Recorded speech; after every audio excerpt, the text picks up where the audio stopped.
Hello, my name is Meaghan Wiggins, and I'm here to present to you on art therapy and you.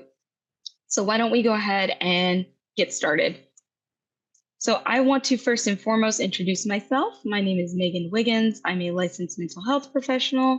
I work here in Indiana at Cancer Support Community. In addition to that, I'm an oncology patient navigator. I've been working exclusively with cancer survivors and their families for roughly 7 years now. And some fun facts about me, aside from having a really bad sweet tooth, I have my master's in art therapy from Heron School of Art and Design here in Indiana. So that's just a little bit about me. So why don't we jump into what we're here to talk about, most importantly, art therapy. So let's do a little bit of art therapy 101. First and foremost, what on earth is art therapy? Is it art? Is it therapy? This can sound like a really vague, confusing term sometimes for people. And on the screen here, I have the formal definition, or at least part of it, from the American Art Therapy Association's website. And I've taken some time to bold the parts that are a bit more important, but I want to take just a minute or two to break this down a little bit, help it make a bit more sense. So first and foremost, art therapy is a mental health and human services profession that uses the process of creating art with applied psychological theory. So that means essentially we're focused on what it is to make an art piece, what it is to make something, along with insight into cognitive distortions, disorders, warning signs, things like that.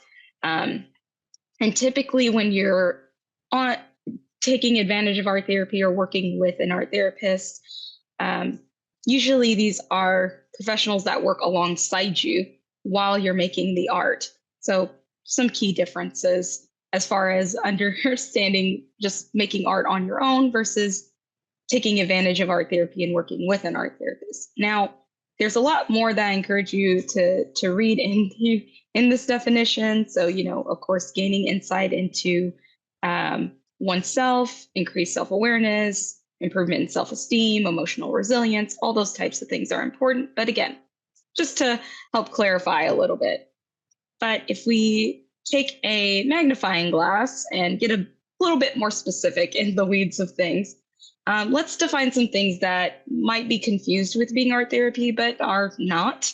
So if you ever see coloring books in Michael's, Hobby Lobby that are, let's say, art therapy on them, that are, art therapy coloring books, unfortunately, this isn't what we would consider traditional art therapy.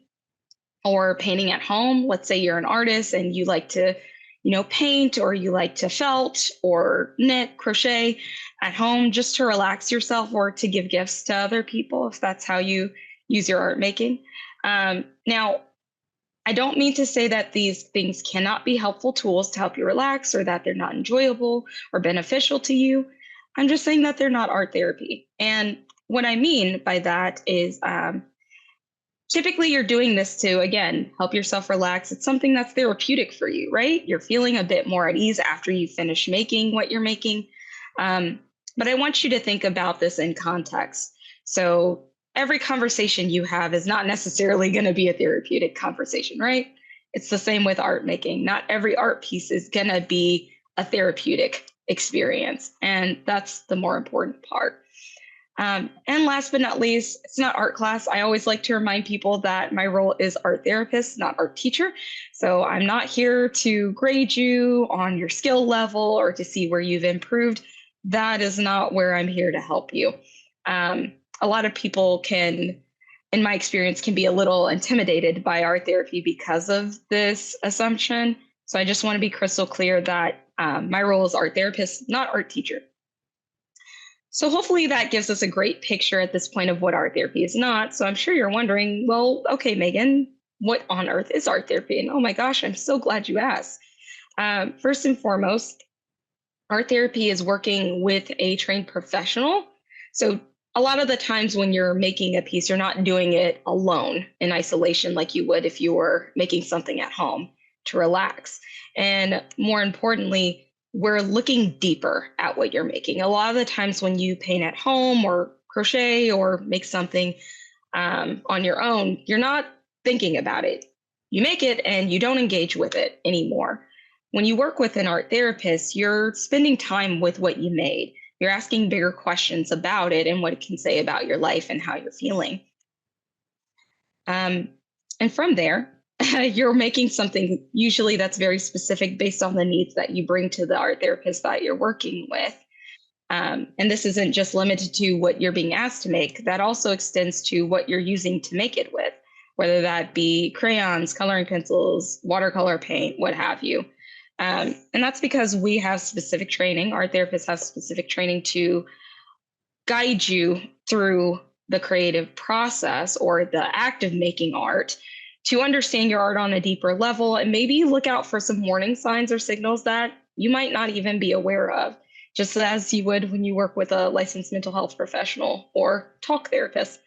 So again, just some important pieces to keep in mind when we look concretely at what is versus what isn't art therapy. Hopefully this puts some things into context.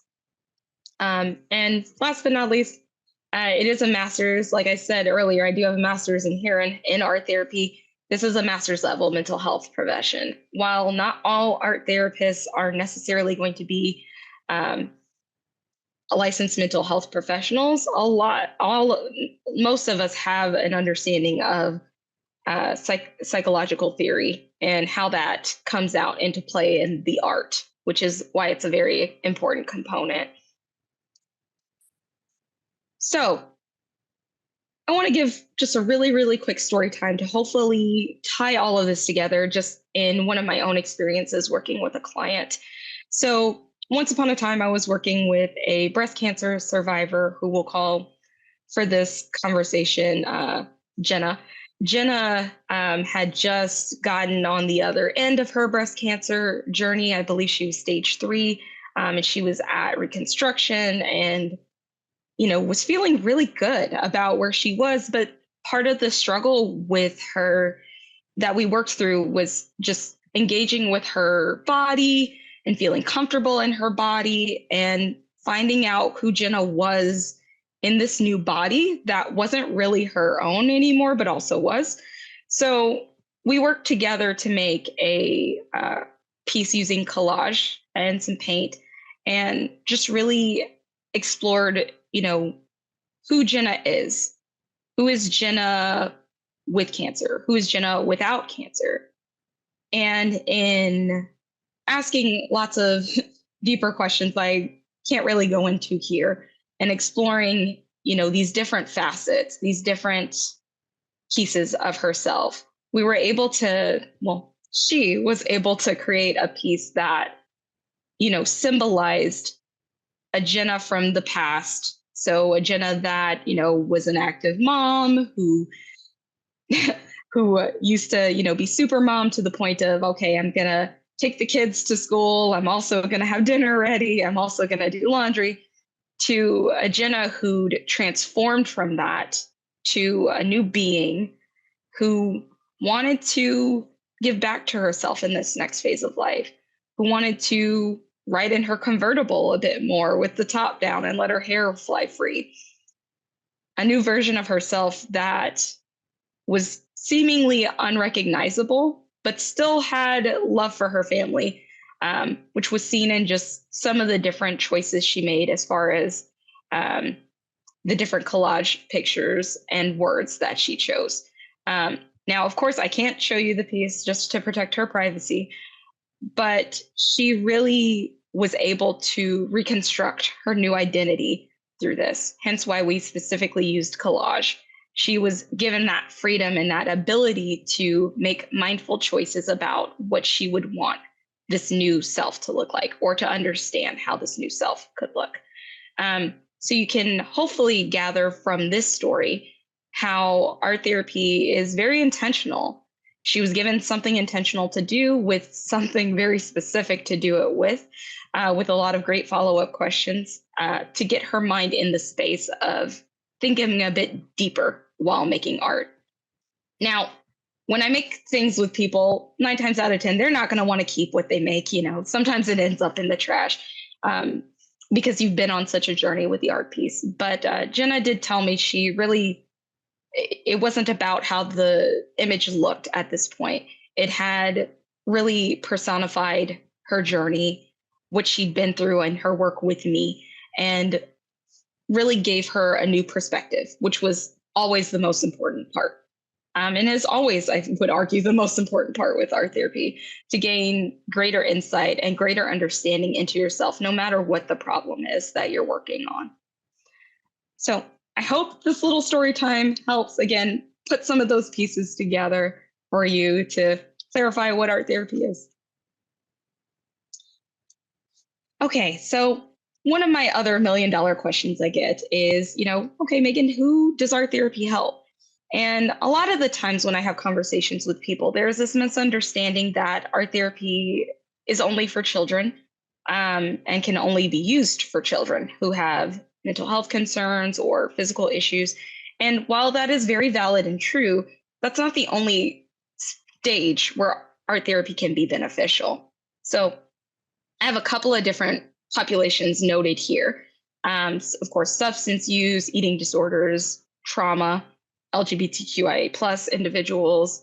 Art therapy is really great because it offers you a way to express those feelings about whatever the issue is without having to rely so much on verbal expression, which for certain populations, that can be really, really beneficial.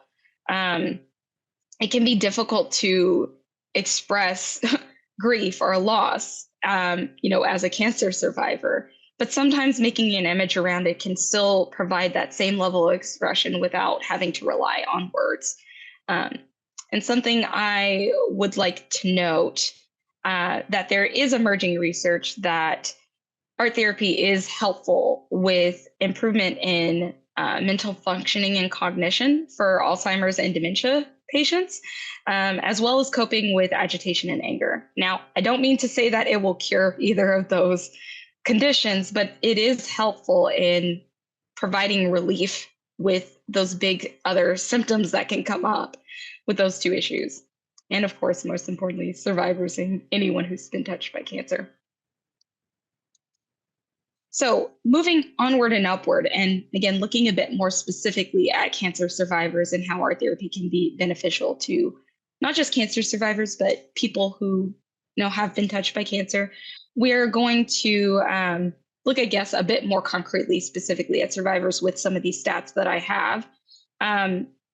But some benefits that have been noticed, there have been lots of studies done. Some of the ones I have highlighted today, one is from Mayo Clinic, which showed a 21.6 reduction in anxiety levels. So, our stress hormone cortisol was measured as decreasing when making art. And that's not just in an art therapy setting. That's also in general, making art will relieve stress at a base level. In another study, 20 out of 21 patients found that, an art therapist coming to their bedside while they were in the hospital was effective in reducing their stress overall. Adults who receive chemo treatments, in a one-on-one art therapy settings found that distress and depression overall decreased. And again, this was not necessarily going to an art therapy space, but making art in general. An overall improvement in their mood. And even after their treatment, there was more evidence showing that, post-treatment, that quality of life did improve when they followed up with them later on outside of the study. In a different study, 51 out of 54 participants found art therapy helpful. Overall, it was a relaxing experience and helped in expressing their emotions, the patient's emotions, that is. Additionally, there's, like I've said earlier in this presentation, there's improved self-awareness and esteem. And there's the study I mentioned. I got a little ahead of myself, I apologize. But with that, there's also improvement in communication skills, conflict resolution, and coping skills as well. Some common themes I typically work in when I work with cancer survivors or caregivers.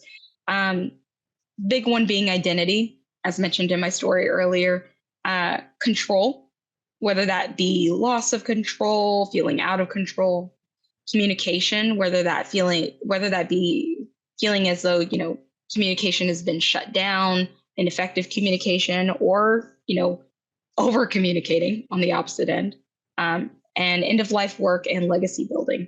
So working with people have a terminal diagnosis and working through the feelings that come up there, and how can we find ways to cope with that and really reflect on our life and where we can give back to our loved ones and those that will survive us. So some pretty heavy things. So now that we're continuing along, at the end of this, not the end of this presentation, excuse me, as we've continued through this presentation, at this point, I've convinced you you're really committed to trying art therapy at this juncture. I can definitely feel it through the screen. But you're wondering, how on earth do I connect with an art therapist, Meaghan? This is really great information and I want to take advantage of it, but how? Well, I'm very glad you asked. So I want to take a minute to, of course, spotlight my home-based organization, which is Cancer Support Community. We have both art therapy and art offerings. So at top, you can see I have Open Art Studio listed, which is an awesome space where you're more than welcome to create anything and work along other people, other survivors, other people who've been touched by cancer. One that I lead at our hospital partner, Franciscan Health on the South Side, meets bi-monthly, the first and fourth Wednesday of the month. And that on our main campus on West 71st Street, we have Open Art Studios we have one on Mondays and one on Fridays. Both of these meet weekly. So there are a couple of different options for you, depending on what works for your schedule. We have a lot of different groups that you can see here listed, including mindful art, mixed media art, crafting and conversations, coffee and coloring, a general art therapy group, with different times and days listed here on this slide. In addition, we also offer free virtual and in-person offerings for art therapy one-on-one. You'll have to check our website or reach out to us to check on availability to see if there is availability, if we have a wait list at that moment. But it is available for free to cancer survivors and their family members. Additionally, there are lots of there are art therapy centers in some hospitals. I like to highlight Riley's Children's Hospital has 2 dedicated art therapy positions, if I remember correctly, or art therapists. And St. Vincent's Hospital has a lovely studio in their breast center, which is run by an art therapist named Joni, where a lot of the times they work on mosaics, but lots of other different art pieces. It's really lovely. Another place where you might see art therapy, something I personally do, working at Cancer Support Community, is visiting different infusion centers at different hospitals or bedside units and bringing art materials to you while you're actively receiving your infusion treatment, and offering you to either talk out an issue or to make something, whether that be doing a coloring page, maybe making a bracelet, just something to offer you some reprieve, help you relax while you're receiving your treatment. Some other places I want to add where you might find an art therapist is, of course, private practices. Lots of art therapists have their own private practices, but this can vary depending on where you're located. Availability can also vary depending on where you're reaching out. The American Art Therapy Association also has a database of art therapists by state. You can check there, or reach out to your primary healthcare provider, your PCP, your PHP, or another mental health professional. They may have a connection to an art therapist. So what I'd like to do from here is typically at this point, what I've done in the past is, had us do something really quickly together. But in light of years, I've received feedback that, it'd be more helpful to highlight, well, where are some specific places where I can touch base with an art therapist, Meaghan? So asking you shall receive. I'd like to highlight in the next couple of slides some colleagues I've worked with / work with who, are actively working as art therapists here in the state of Indiana. So First and foremost, I want to spotlight Bailey Taylor. She is interesting because she is licensed both in Indiana and the state of Kentucky. Her private practice is called Calming Creations and is located in Columbus, Indiana. She offers both in-person and virtual sessions through telehealth. I have her email and phone number there if you would like to reach out to her. She specializes specifically in art therapy, CBT, animal-assisted therapy, family therapy, and works with children and adolescents. Bailey is very, very passionate about working with children and people who have been touched by cancer, as well as other severe physical illness. Lovely individual, if I do say myself. Next up, I have Brittany Hill. She currently works here in Indiana and is the clinical director at Recovery Works here in Martinsville, Indiana. She has been currently working with people in addictions, but she has had lots of experience in oncology as well. She regularly leads groups with up to 30 people using art therapy to help people cope with their withdrawal. I've got her phone number there for you. So aside from specializing in art therapy, she also specializes in addictions, group therapy, and oncology.